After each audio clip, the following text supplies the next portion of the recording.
Hey everyone, I'm just going to do my John Maxwell. Sometimes we win, sometimes we learn. So I finished this chapter on adversity, and adversity is about how we respond to it. One of the things that we can do is focus on our circumstances, or we can focus on where we want to be, where we want to go. It might take a long route to get there, but when we focus on our goal and what we want to achieve, that helps us. So adversity can open new doors for us if we are willing to learn from it.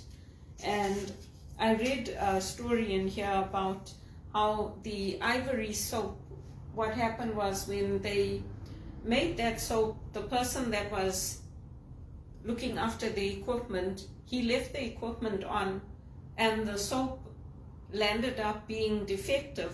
But instead of him taking that batch out and throwing it away, he sent it out, and the customers actually landed up liking it because it floats, and today it's one of their most successful brands.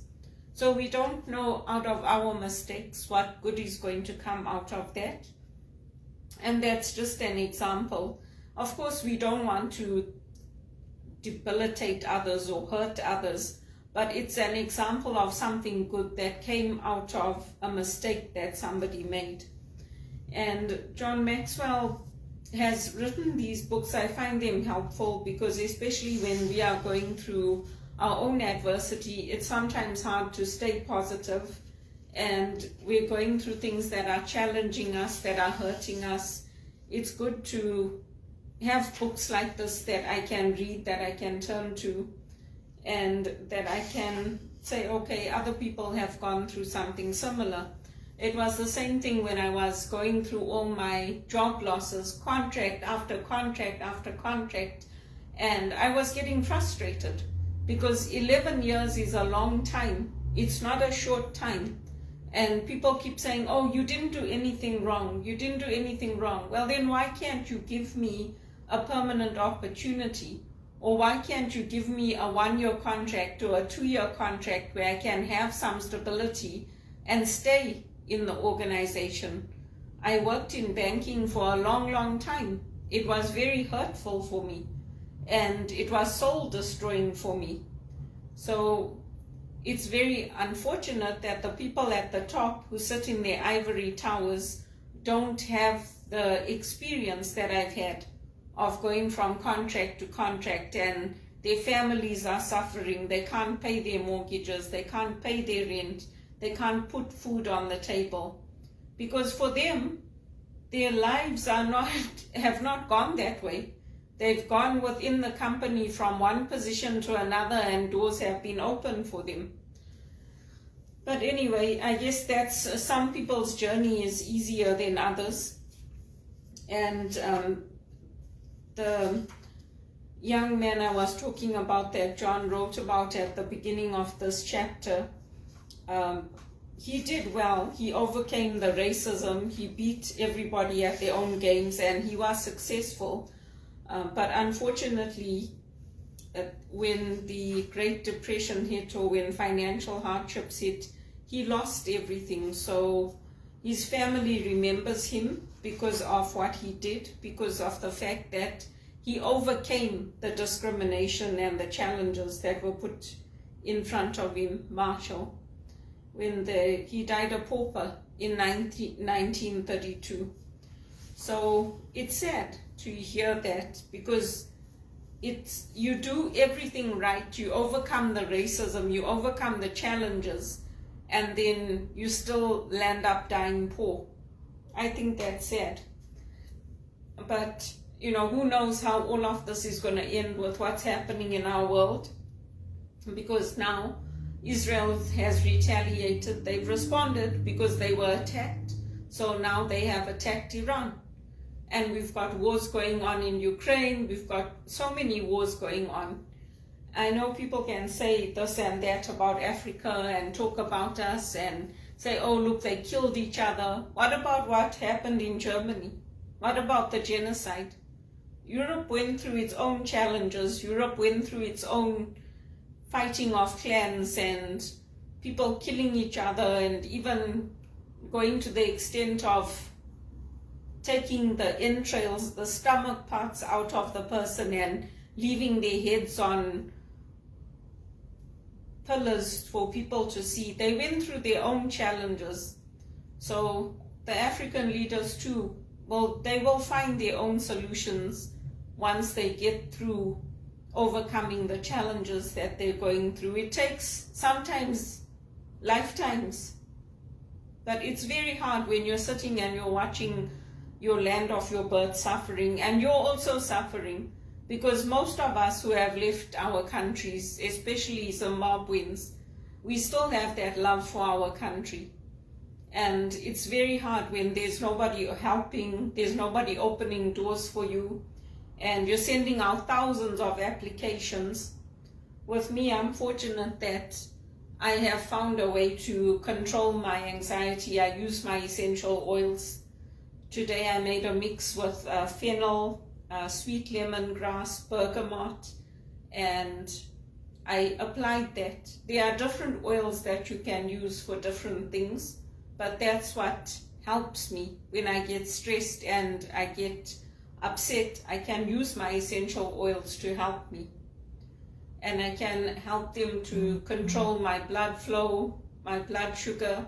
I know my blood sugar is high now, so I've cut out a lot of the things, and I obviously will not be having a lot of sweet things. But I'll bring it back down, and as I go out and exercise and start getting out and meeting people, that will also help. Because if you're isolated and you're on your own, it becomes very hard to interact with people. Is important. So that's what I'm doing, and I'm still continuing this book, The Salt Path. It's sad to see what's happening in England, that they want to criminalize rough sleepers. If there aren't enough beds and there aren't enough homes to take people in, when people lose everything, it's sad that they want to criminalize them. People can land up homeless through no fault of their own. It could be somebody like me, who has a master's degree and who has a BCom and who has taken accounting and HR and is a spiritual director, that can't get a job. That we can't even get a decent paying job paying at least 50,000 a year and over that amount. And people expect us to be able to manage. I think it's quite unfortunate. It's quite sad. When people are paying you a living wage, at least you can spend some, you can save some, and you can pay your bills. But if you're not even earning a living wage, and every graduate is in the same position, then what are you supposed to do? It's very sad. And even with what happened with the banks, if the investigative journalists had not taken up what was happening with the banks, they wouldn't have got caught. Nobody would have done anything. They got caught because of the journalists. So it's unfortunate that that's the way that life has become today.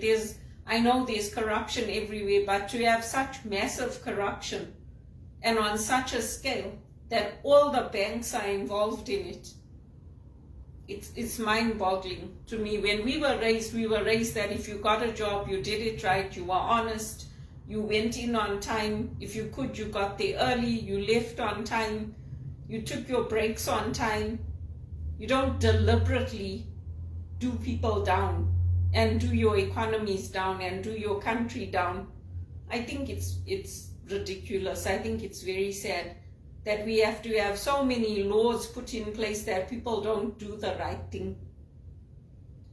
But anyway, I come from a different generation, so I guess I don't see the world the same way as other people see it. There's a poem in here that John has written, and it's a very good blessing. It's a Franciscan blessing. It says, "May God bless you with discomfort at easy answers, half-truths and superficial relationships, so that you may live deep within your heart. May God bless you with anger at injustice, oppression, and exploitation of people, so that you may work for justice, freedom, and peace. May God bless you with tears to shed for those who suffer from pain, rejection, starvation, and war, so that you may reach out your hand to comfort them and turn their pain to joy. May God bless you with enough foolishness to believe that you can make a difference in this world, so that you can do what others claim cannot be done. That is my prayer for myself, and it is also my hope for you. In whatever I've done, nobody's believed that I could do it. But that doesn't mean that I gave up, and it doesn't mean I didn't try. Even if there's things that I failed at, even if there's things that the doors have not opened up for me to do my heart's desire, to earn a good salary, to buy and keep my own property, to have a home with land around it, to have my Alsatian dog, to have the things that I cherish in life. Even if that has not happened for me, at least I know I tried. And at least I know I've made a difference. It may not be how I want it to be, but I've challenged people, I've challenged the discrimination, I've called out for justice, I've taken a stand. Just like Novak, I've taken a stand for what I believed in. Even when my company told me I had to get the COVID vaccine, I told them I don't like it, I don't want to do it. But if you're given an ultimatum and that's your livelihood, sometimes you have to do it. Now my periods are over. I don't have menstruation anymore. So now meeting with Dr. Zaretsky wouldn't be a problem for me because I can't have children anymore. I didn't want to do it because that drug has side effects where you cannot have children. If you stay on that drug for a year that he wanted to give me, I can't remember the name, you basically become barren. So I wanted to stay open to the fact that if I met somebody, I would be open to having children, because that is one of the pillars for us as Catholics, is that you have to be open to having children. The sexual relationship is not just for the pleasure of the people involved in it. It's to being open to having children. So that didn't work for me. But I'm not going to go and take medication to make the family happy, to make people not worry, because they can't control their emotions. If they can't control their emotions, and if they are having a problem with me not taking medication, the police should not support them putting calls through to my work, to the security guards in my building, to anywhere. They should go and get the help that they need to understand that I'm an adult and I'm making my own decisions with my doctor. That's what they need to do. And that's what the right thing is to do. In Canada, that's what we believe in. The Americans, if they think they can make decisions for other people, the world has changed. You will be challenged, you will be taken to court, and I refuse to lose my citizenship in this country that I've earned by building up my reputation, by being an inspiration to others, by being a graduate, by overcoming disabilities. I refuse to just give it all up to make the family happy, and not even immediate family, relatives. I refuse to do it. And if that hurts them, it's good, because this is my life. It's my life I'm living. I'm not living anybody else's life. And if that doesn't change them, nothing will, because they need to respect me. I do not go and tell other people, force medication down them, force them to get psychiatric assessments, force them to go to church. I do not do that. So the same way, I hope it hurts them enough that they respect me as an adult and as a woman. That is my deepest prayer, and it is my deepest desire, because I am sick and tired of being bullied and being intimidated and being harassed. I want them to leave me alone. I want them to leave me alone. I've said it before and I'm saying it again. If you cannot accept my decisions, please leave me alone. Whether you are a supposed friend or a family member or a relative, leave me alone and get on with your lives. Live in the present, not what happened in 1970 or 1960. Live in this, what is happening now. And let me enjoy my life. I want to go out, I want to have fun, I want to enjoy my life. I'm tired of always having to suffer, always having to scrimp, always having to put in extra hours just to get a few extra dollars. That is not what I did my education for. And I did not go to school to study to lose my place. And I'm quite happy to relocate. I'm quite happy to go and live in another country. If I can get a good paying job, I would love to go back to England, to go back to Europe and work as an executive assistant where I was treated with respect and cordiality. And people greet each other in the morning and people are professional. I'd love to do it. And I can be standing in the grocery store next to famous actors and actresses and they treat me just the same way they would treat anybody else. That's what I enjoyed about Europe. I liked it. And I would happily go back if I got the opportunity. More than happy. In the blink of an eye, I would go back to London. And I would enjoy it. The same way I enjoyed it when I was there. I would enjoy it. And I have people there that would be only too happy for me to come back. They would embrace me with open arms. South Africa, I can't go back because things are bad. Same with Zimbabwe, but things are changing there. And people say, oh, you have to talk about your brand, you have to talk about your brand. But if you can't be authentic and you can't be who you are, what's the point of a brand? So you can be superficial and so you can present an image to the world? For what? It really boggles my mind. Boggles my mind. And they spoiled everything for me. When I went to that one summit, I was so worried. I didn't understand anything that was happening. It was so unfair of my family, of my sister to treat me like a child and Credit Suisse. So unfair.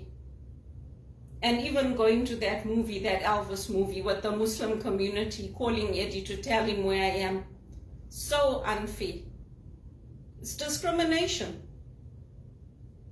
I love to go to places on my own. I love to explore. I love to travel on my own. And I've done it for a long time. And nobody has the right to take that away from me. No one. People need to grow up.